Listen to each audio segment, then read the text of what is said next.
Hi, how are you all doing? Well, I am doing fine and I hope you are too. So let's start what I have to share with you today. So a few days ago, I was having a conversation with one of my very close friends, and she was dealing with something at that point in her life. She was mentally struggling with some issues and she was emotionally broke. So I just started advising her that maybe, you should come out of it. You should not live your life this way. You should start working on yourself and stuff like that. And what she replied me made me think something. So she replied that, Iti, what do you think? That I do not know what is good for me and what is bad for me. I know exactly what I should be doing with my life and how to work on myself.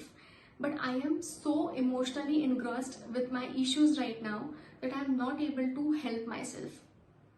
And that made me feel that it happens with most of us, right? Whenever we are struggling with something emotionally or mentally, we know what is good for us and we know what is bad for us, but we still choose not to do that and not to do what is good for us. We don't work on ourselves because it becomes very difficult for a person who is not in a good state of mind. Now, there can be several reasons that why people behave that way and they do not want to work on themselves. You know what, maybe they lack support of their friends and their families. When you are coming out of something, when you are coming out of an emotional trauma, it is very important that you get the desired support. Maybe they do not have the strong willpower to exactly start with what they want to do. Another reason could be they might have tried something like this in the past and it did not work out for them, or maybe they have simply given up on themselves and they just do not want to come out of it. This also happens. So if you are somebody who has been dealing with something emotional or mental trauma or anything like that in your life, like whatsoever is going on, or even if you are in a bad state or you are having a lot of mood swings in your life, let me tell you one thing, that you can come out of it only if you want. Okay, nobody can help you unless and until you decide to work on yourself and you decide that, okay, I do not want to live like this anymore. What you can do is take your own time. Take your own time to process whatever has happened in your life, and whatever is troubling you, take some weeks, take a month off and just sit with it. Take your time off to absorb whatever is going on. But after that, once you decide that now I want to come out of it, then your willpower has to be really, really strong. It is going to be difficult initially, but I promise as you move ahead, things are going to get better. So today I'll be sharing with you 5 very simple tips to begin with to work on yourself, to get better in the process. Because what happens is, when a person is struggling emotionally or they are in a bad state of mind, even simplest of tasks like don't make any sense to them. See, these might be the very simple things, but simple things help you the most. That's it. The first and foremost thing is start making your bed. Sounds lame, right? Still start doing it. Because when you are making your bed, you are actually cleaning your room, and by cleaning your room, you are giving your home a very good atmosphere. It makes you feel calm, and also the psychology behind it is that it makes you feel as if you have accomplished something for your day. It may be a very small thing to do or maybe a very small goal to accomplish, but it still makes you feel better. So if you haven't started doing it, start doing it now, and I promise you it is going to make you feel better. The second point is breath work. Focus on your breath for 10 minutes every day. I know even 10 minutes will feel very hard to you in the beginning, but as you move forward, you will feel better and you will yourself be seeing the difference, that it is making you poised, it is making you calm. And whatever we are anxious about in the mornings, usually anxieties kick in during the mornings itself. So when you focus on your breath, it is going to help you out coming out of your anxiety and making you calm. Start doing it and it is going to help you. The next point is be physically active.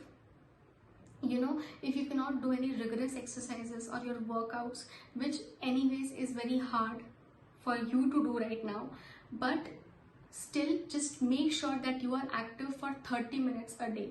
just 30 minutes, not more than that. It is going to boost your mood, whatever makes you feel happy. Okay, just a 30-minute walk. Take a 30-minute walk.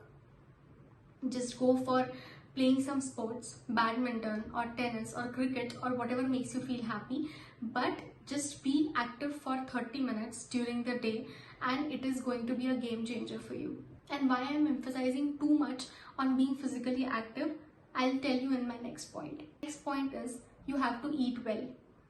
See, now I understand that when you are dealing with something in your life, it becomes very difficult to focus on what you are eating. In fact, we crave sugar a lot, we crave junk food a lot because it immediately makes us feel better, right?